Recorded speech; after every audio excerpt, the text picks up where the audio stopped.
नमस्कार, आप देख रहे हैं एनएमएफ न्यूज। मेरा नाम है ऋतिक ठाकुर।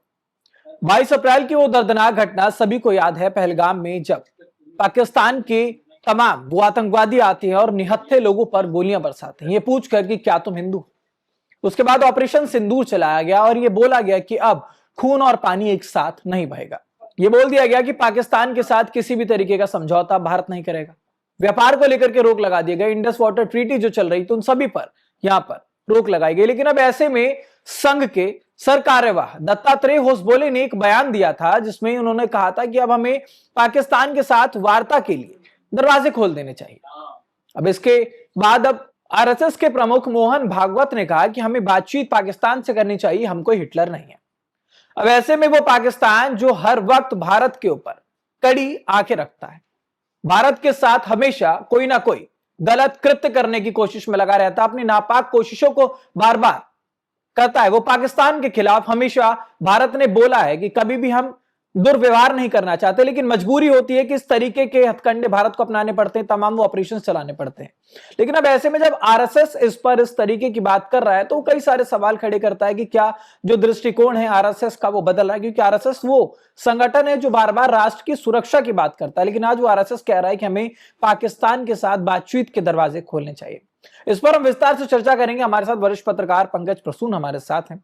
पंकज जी, सबसे पहले आपसे समझना चाहूंगा कि सबसे पहले दत्तात्रेय होसबोले ने बयान दिया, उसके बाद अब संघ प्रमुख मोहन भागवत ऐसी बात कर रहे हैं, इस बयान को आप कैसे देखते हैं? मुझे ऐसा लगता है कि सरसंघ चालक जी हैं, वो लोगों को मेंटली प्रिपेयर्ड कर रहे हैं। अब पूछिए किस बात के लिए प्रिपेयर्ड कर रहे हैं। केरल में उनके दिए बयान को आप गौर से सुनिए। उन्होंने कहा कि मान लिया कि पीओके भारत में मिल गया, मान लिया कि पाकिस्तान के टुकड़े हो गए, इसके बाद क्या करोगे? अगर उन्हें भारत में मिलाते हो तो उनके साथ बातचीत तो करनी होगी। आप नफरत करके तो उनको अपने साथ रख नहीं सकते हो। अंत में जो भी आएगा, कोई जमीन का टुकड़ा तो सिर्फ आएगा नहीं, आएंगे तो उसके साथ लोग भी आएंगे ना। क्या जो लोग आएंगे उनके साथ आप नफरत से पेश आओगे? और अगर नफरत से पेश आओगे तो वो कितने दिनों तक आपके साथ रहेंगे? इसलिए उन्होंने कहा कि अंत में तो बातचीत ही करनी होगी, उन लोगों के साथ संवाद ही करना होगा। जो लोग हजारों सालों से हमारे साथ रह रहे थे, उनको ऐसे अचानक सिर्फ इसलिए दुश्मन मान लेना कि अंग्रेजों ने साजिश करके एक पाकिस्तान बना दिया, यह भूल होगी आपकी। आज भी पाकिस्तान में बहुत सारे ऐसे लोग हैं, आपको मिलेंगे, कि जो कहते हैं कि हम सब इंडस वैली सिविलाइजेशन के बच्चे हैं। जो बददिमाग हैं, जिनका दिमाग खराब हो चुका है, वो सिर्फ कहते हैं कि हमारे पूर्वज ईरान से आए थे, या हम अरबी नस्ल के घोड़े हैं वगैरह। ये कहीं के कुछ नहीं है, ये सब यहीं के हैं। और जितने भी आक्रमणकारी आए, चाहे गौरी हो, गजनी हो, अब्दाली हो, सबने सबसे ज्यादा मारकाट तो इन्हीं लाहौरियों के साथ किया है। जब वो आते थे मारकाट करने, लूटमार करने, तो कहां आते थे? राजा पुरु किनसे लड़ा? राजा दाहिर किनसे लड़ाई लड़ रहे थे? तो अगर ये आप मान के चलिएगा कि ये लाहौर के लोग या सिंध के लोग गजनी या गौरी की संतानें हैं और हम रिसीविंग एंड पे थे, तो ये गलत बात है। उनके साथ प्रताड़ना हुई है, उनको सबसे ज्यादा कन्वर्ट किया गया है। तो यही मोहन भागवत कह रहे हैं कि अगर पीओके ले भी लिया, पाकिस्तान के टुकड़े हो भी गए, तो अंत में तो आपको रहना पड़ेगा उन्हीं के साथ, और रहने के लिए आपको प्रेम से पेश आना होगा। इसलिए मैंने कहा कि वो मेंटली तैयार कर रहे हैं भारत के लोगों को कि बच्चे, तो ये जो शुभ बातें घड़ी आने निकल के वाली आती है। थी पहले कि टेरर और टॉक्स जो हैं वो एक साथ नहीं चल सकते, इन सारी बातों को सामने रखा जाता था, खासतौर पर तब जब 22 अप्रैल को ये घटना हुई। उसके बाद बोला भी जाता था कि एक नजर भी अगर इधर रखी गई तो क्या भी ये माना जाए कि कहीं ना कहीं जो रणनीति है उसको बदलने की कोशिश की जा रही है और धीरे धीरे एक डेवलपमेंट की जा रही है इस तरीके से? देखिए, हमारी लड़ाई पाकिस्तान के आम लोगों के साथ नहीं है। हमारी लड़ाई है वहां के एस्टेब्लिशमेंट के साथ, वहां की आर्मी के साथ, या उन लोगों के साथ जो भारत से नफरत करते हैं। वैसी तंजीमें जैसे लश्कर तैयबा हो गया, हरकत मुजाहिदीन हो गया है, ये सब जो है, इन सब के साथ लड़ाई है ना। आप पाकिस्तान के आम लोगों के साथ नफरत मत करो, क्योंकि वो जो आम लोग हैं ना, अंत में वही आएंगे आपके साथ गले लगाने। बॉर्डर अगर गिराएंगे तो वही गिराएंगे। ईस्ट और वेस्ट जर्मनी की जब दीवार गिरी, तो अगर वेस्ट जर्मनी वाले ईस्ट जर्मनी के सारे लोगों से नफरत कर रहे होते तो वो दीवार गिरती ही नहीं। आपका मकसद क्या है? दीवार गिराना? आप कहते हैं ना अखंड भारत, तो अखंड भारत कैसे होगा? वहां के लोगों के साथ बिल्कुल दुश्मनी नाप के। आपकी लड़ाई वहां के सरकार से हो सकती है, वहां की सेना से हो सकती है, दहशतगर्दों से हो सकती है, लेकिन पाकिस्तान के आम लोगों से आप नफरत नहीं कर सकते। और ये व्यवहारिकता है। यह आप कह रहे हैं कि ठीक है, trade and terror can't go together. ठीक है, यह बात सच्चाई है कि आतंक और व्यापार दोनों एक साथ नहीं चल सकता, पर किससे? जो भारत सरकार की पॉलिसी है वो पाकिस्तान की सरकार के परिप्रेक्ष्य में है। जो मोहन भागवत कर रहे हैं वो आम लोगों को संबोधित कर रहे हैं। दोनों में अंतर समझिए। आप एक देखिए, मैं बार बार एक चीज बोलता हूं, संघ तो राष्ट्र निर्माण के लिए है ना। कल को जाकर मान लिया कि सब कुछ सही हो गया, पाकिस्तान बलूचिस्तान अलग हो गया, पश्तून चले गए अफगान के पास। कल को सिंधियों और पंजाबियों ने कहा कि हम जैसे थे वैसे ही रहेंगे, जैसे मिलजुल के रहते थे, तो आपको उसके लिए मेंटली प्रिपेयर्ड होना पड़ेगा ना। या आप बोलेंगे कि पाकिस्तानियों वापस जाओ, ऐसा तो नहीं बोल सकते आप। तो इसलिए मैं कह रहा हूं कि ये फ्यूचर के लिए मेंटली प्रिपेयर कर रहे हैं यहां के लोगों को। मतलब भविष्य में जो नई नीतियां पाकिस्तान के लिए अपनाई जाएंगी उसके लिए कहीं ना कहीं अवेयर किया जा रहा है। लेकिन ये भी सवाल है क्योंकि नहीं, जी जी बोलिए बोलिए बोलिए। ये मोहन भागवत या संघ ये देख रहा है कि आज से 10 साल 20 साल बाद पाकिस्तान डिसइंटीग्रेट करने वाला है। उसका दो हिस्सा जो रहेगा, जो हमेशा से भारत के साथ रहा है, वो वापस भारत के साथ आने वाले। पंजाब सिंध गुजरात मराठा, तो पंजाब और सिंध दोनों तो भारत में है।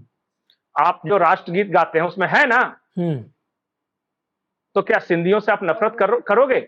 बताओ ईमानदारी से, क्या पंजाबियों से आप नफरत करके वही बात हो गई है कि अपने ही लोग तो बॉर्डर के उस पार भी हैं, कुछ लोग बिल्कुल, जो अगर कल को, क्योंकि हमने देखा है पाकिस्तान में जो टूट फूट बिखराव है, सिंध हो पंजाब हो, ये कई प्रांत ऐसे पाकिस्तान के हैं जो बार बार पाकिस्तान का खुद अंदर खाने विरोध करते हैं। तो अगर पाकिस्तान के साथ वार्ता चलती रहेगी तो कल को ये जो लोग हैं यही भारत के हित में भी खड़े होंगे आकर, और इसलिए बातचीत जरूरी है, ये कहना है क्या?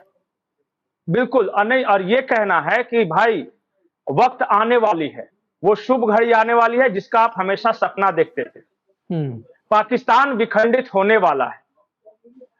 जो पश्तून है वो अफगान के साथ चले जाएंगे और कश्मीरी, दोनों कश्मीर इंटीग्रेशन हो जाएगा, बलूचिस्तान अपने रास्ते जाएगा, सिंध के जो व्यापारी हैं फिर से कराची और मुंबई सिस्टर सिटी हो जाएंगी, व्यापार यहां फले फूलेगा, और पंजाबी फिर से एक साथ होंगे, बंधु बांधव जो हमारे थे। और बार बार मैं एक चीज बोलता हूं कि हमें एक बात दिमाग में बैठा लीजिए, भारत का बंटवारा ब्रिटेन की साजिश थी, गोरों की साजिश थी। ये हजारों सालों से एक साथ रह रहे थे और अंग्रेजों ने ये बात यहां के लोगों के दिमाग में डाला कि हिंदू और मुसलमान साथ साथ नहीं रह सकते। जो लोग हजारों सालों से एक साथ रह रहे थे, जो 1857 का युद्ध एक साथ लड़े, जो प्रथम आजादी की लड़ाई है, पूरे स्वतंत्रता संग्राम में जब हम एक साथ मिलकर लड़े, उसी लाहौर के सरदार भगत सिंह हुए, लाला लाजपत राय हुए, वो लोग कैसे दुश्मन हो सकते हैं भाई? उनसे आप इतना नफरत कैसे कर सकते हैं? जब देश का बंटवारा नहीं हुआ था तो उस वक्त पूरा दिल्ली, पंजाब, राजस्थान, हरियाणा, ये सब के लोग लाहौर पढ़ने जाते थे। और एक कहावत बहुत फेमस थी, जिन्होंने लाहौर की कुड़ियां नहीं दसी कुछ नहीं दसिया। इतने सारे स्टूडेंट थे। तो वैसा हैपनिंग शहर था। आप उस लाहौर से नफरत कर सकते हो? ईमानदारी से बताओ। जो कराची झूलेलाल की कराची है, भगवान श्री कृष्ण उनकी जो झूलेलाल जो उनका जो अवतार है उसकी पूजा करते हैं, क्या आप उनसे नफरत कर सकते हो? आप क्या हिंगराज माता से नफरत कर सकते हो? सबसे बड़ा मंदिर जो हिंदुओं का है। तो वो नफरत सॉल्यूशन नहीं है। यही बात बता रहे हैं कि इंटीग्रेशन अगर इंडिया का होगा तो आपको आपस में प्रेम भाव रखना पड़ेगा, बातचीत करना पड़ेगा। ठीक है। और इस लिहाज से वो लोगों को तैयार कर रहे हैं जी। यानी कि ये जो आरएसएस की तरफ से कहा जा रहा है कि वार्ता है, वो एक बहुत पॉजिटिव इंपैक्ट है। ऐसा नहीं है कि पाकिस्तान से कोई जो मोह है वो मोहन भागवत को है या फिर आरएसएस को है। ये जो भी बातें सर कार्यवाह की तरफ से बोली जा रही हैं या फिर संघ प्रमुख की तरफ से बोली जा रही है, वो इसीलिए बोली जा रही है कि वो भारत हितैषी हैं। जैसा कि अभी पंकज जी ने बताया भी है कि कराची की हम बात करें, लाहौर की हम बात करें, ये वो जगह हैं जहां पर तमाम हमारे स्वतंत्रता सेनानी वहां से आते थे। जी पंकज जी। बिल्कुल, एक बात और मैं बोल रहा हूं, आप पाकिस्तान में होने वाले फर्क को महसूस कीजिए, तब आपको भविष्य ज्यादा साफ नजर आएगा। इस बार पाकिस्तान के पंजाब में बड़े पैमाने पर बैसाखी मनाई गई, पतंगबाजी की गई। एक बार मैं देख रहा था, अभी हाल में नवाज शरीफ के नवासे की शादी थी, वहां धुरंधर फिल्म का गाना बज रहा है और उस पर डांस हो रहा है। ये सब चीजों को देखिए। पाकिस्तान के लोग, मैं वहां का एक पॉडकास्ट सुन रहा था, वहां के एक लोग बता रहे थे कि पूरी दुनिया में कहीं भी लाल जोड़ा शादी में नहीं पहना जाता, वो सिर्फ बांग्लादेश, भारत और पाकिस्तान में पहना जाता है।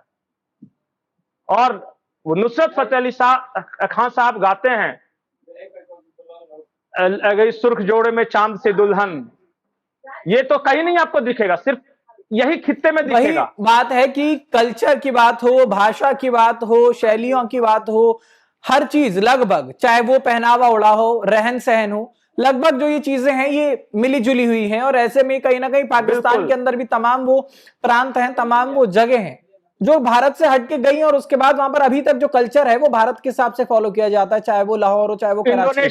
इंडोनेशिया का एक वाक्य है, इंडोनेशिया सबसे ज्यादा मुसलमान है, वो हमेशा कहते हैं कि हमने धर्म भले ही बदला पर अपनी संस्कृति नहीं बदली। और उनका जो राष्ट्रीय प्रतीक चिन्ह है उस पर लिखा हुआ है धर्मो रक्षति रक्षता, कि जो धर्म की रक्षा करता है धर्म उसकी रक्षा करता है। वहां के जो इंटरनेशनल एयरलाइंस है उसका नाम है गरुड़। अब इससे ज्यादा क्या बोलूं। ठीक है, तो अब देखना होगा कि ये जो बातें मोहन भागवत की तरफ से कही गई हैं इसका क्या इंपैक्ट पड़ता है, क्या पाकिस्तान के साथ जो बातचीत के दरवाजे हैं वो खुलते हैं और उसके बाद क्या इंपैक्ट दोनों देशों के बीच में आता है। फिलहाल इस खबर पर आपकी क्या राय है हमें कमेंट बॉक्स में जरूर बताइएगा। देश दुनिया की तमाम खबरों के लिए देखते रहिए एनएमएफ न्यूज।